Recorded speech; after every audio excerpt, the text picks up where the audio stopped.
Hello, my name is Glen Kuykendall, and you've probably seen my amp demo videos on YouTube. I wanted to start with something real simple. This video is geared toward entry-level lead players, so mainly someone that's been playing for some time, playing rhythm, but has never ventured into playing lead guitar. So I wanted to start with that. The pentatonic scale that most people start with is this shape. I'll show it to you at the 5th fret. I'm going to play 5th fret to 8th, then 5th 7, 5th 7, 5th 7, then 5th to 8th, 5th to 8th. So we're going to use first finger and pinky to go 5th to 8th fret, and then first finger to 3rd for 5th to 7. Do it again. Do it again. And on the last two strings, we're going to go 5th to 8th using the pinky like that. So I'll play it at a medium speed.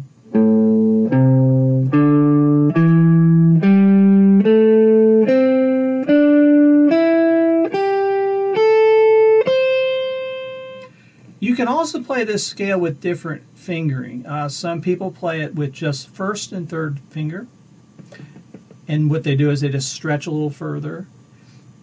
I've even seen, like, Stevie Ray Vaughan, when he plays it, he uses his thumb for the first note, and then he'll switch to his fingers for the rest of it, but he likes starting with the thumb.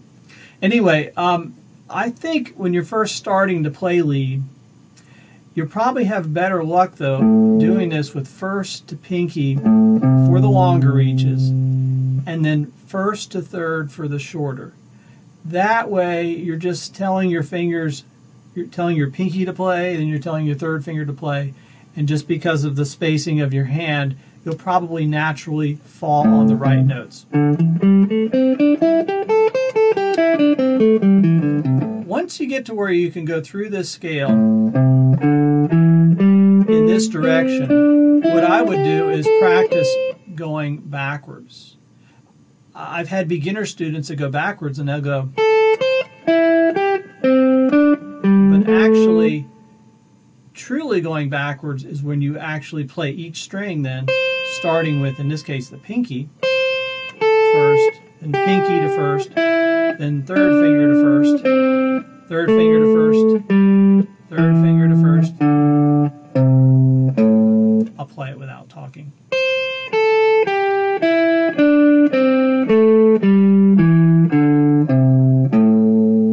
When you're first learning it, another thing to focus on is to try to play smoothly. A beginner is sometimes may play like this because they're kind of just getting used to where the notes are, but you want to try to make it to where each note rings until you get to the next note, so you don't have these dead spaces between each note. Okay, now in order to play this over a chord progression, or let's say if you have a friend that's playing rhythm guitar and you want to try to play some solos, this scale may need to be placed in a different position. It may not always be 5th fret. I need to explain that. Songs are basically what's called in a key, and without getting into the theory of it too deep, the shortcut for a key is if a song is based around one chord, let's say it's an A chord, we can most of the time assume that the key of the song would be an A. If you have another song where the main chord is like an F sharp or something, you know, it's like,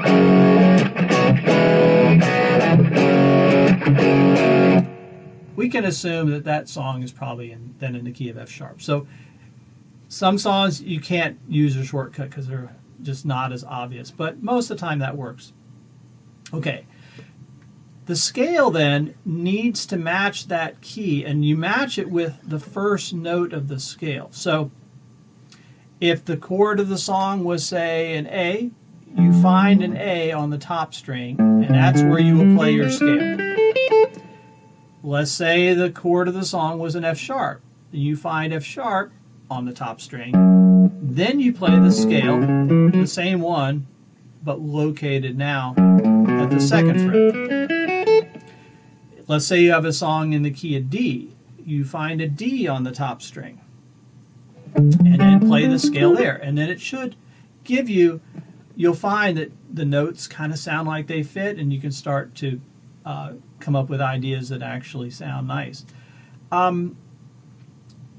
You can do this by ear, meaning if the main chord of the song is a D, you can find a D by just hunting around. But let me talk about how to find those notes truly by name. I'll start with the 5th fret. The 5th fret on the top string is the note A. If we go higher, we go through an alphabetical sequence, except that there's some notes that have sharps on them that make it slightly confusing at first, but I'll go through it. A sharp, B, then it goes straight to C, which seems a little quirky, but it is how it goes. And then it goes C sharp, then D, then D sharp, then E. At the point of E, it goes straight to F, just like it did B to C. So I'll go back to 12th fret, is the E, F, then F sharp, G, and G sharp. At this point, the next note, you start to sequence over. So now it's A again, like when I started. And then you keep going through the sequence just like we did at first. So the thing is that every letter, you have the letter, then you have the same letter with a sharp on it. Then you go to your next letter and repeat the process. But you just have to remember that when you get to B, you go straight to C. And you get to E, you go straight to F.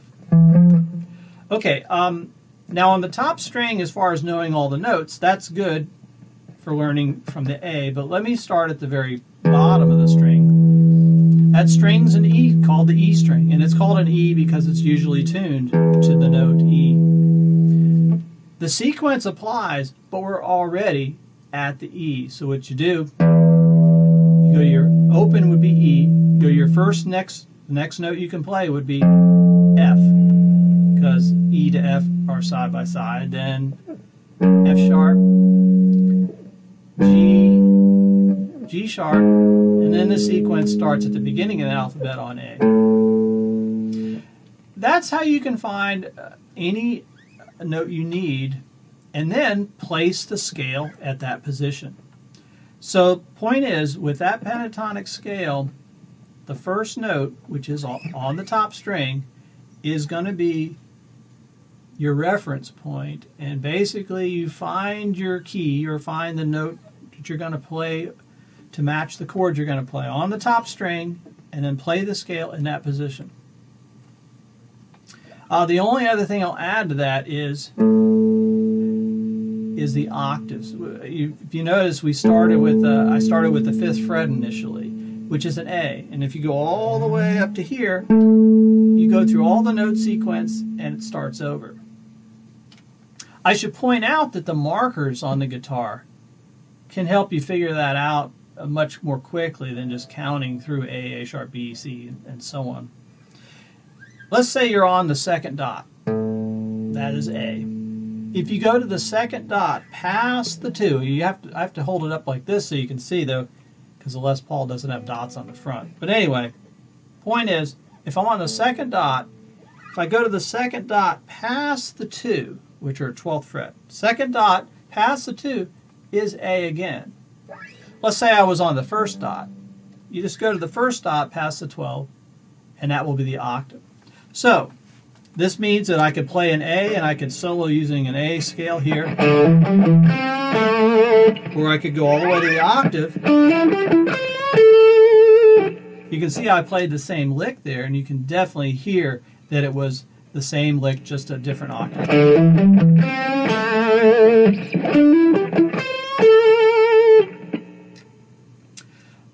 The next thing I wanted to cover was the subject of whether the song you're going to play a solo to is in a minor key or a major key. I was just saying the key of A or the key of B. But in reality, there's two main types of keys, minor and major. Sometimes you can tell by the chords if it uses minor chords, yeah, the key's probably a minor. If the main chord, the root chord is a minor. And if it's a major, it's probably a major. But sometimes it's not necessarily the case.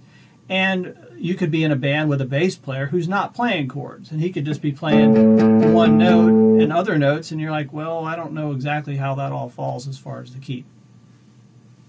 On an entry level, what I recommend is to try both. And here's how you do it. If you're using that scale, to do minor, you would play, let's say A, 5th fret, play in that position.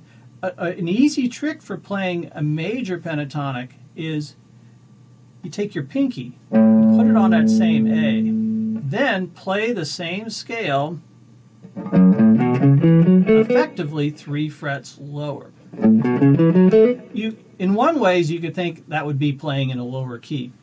But mathematically, it works out that it's actually could be considered still the key of A, but major notes or a major key. When you go down to the major, if you actually don't play the first note though and actually make the pinky your first note of the 12, it might even sound a little bit more like, oh, I can hear that's a major key as opposed to minor.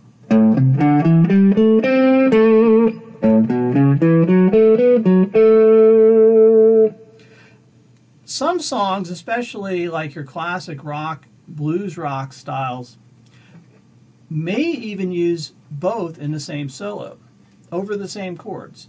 Eric Clapton made this famous early in his career with the Blues Breakers record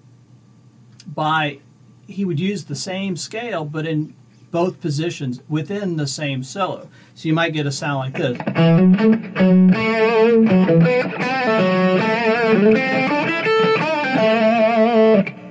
There, I started with some notes in the pattern, the same pattern we've been playing. Then I went to the 5th fret and used the same pattern, and you can hear how it kind of went together.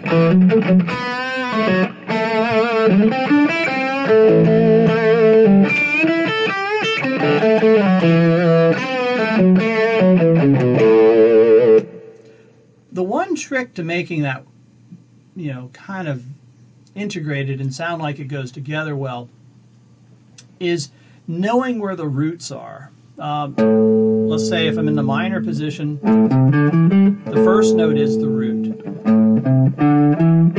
And that is the octave of it. So that's an A, that's an A, and that's an A.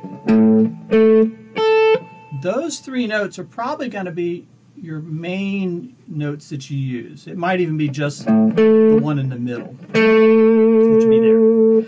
Now when you go to the major position, those same notes are moved around. They still are in the pattern, but they don't fall under the same fingers. For example, up here, here's the note A. Down here, it falls under the first finger and not where it did before. And it also follows under the pinky there. So this means that when you're in this position doing major, you're probably going to center around your first finger as your main note. And then when you play the minor, it's going to be probably more around the 3rd finger up in here. Or one of the other octaves of that root. I know that's a little confusing, but point is, you can hear that the A, the A, the A, and then down here, the same notes fall under different fingers. So you have to find those.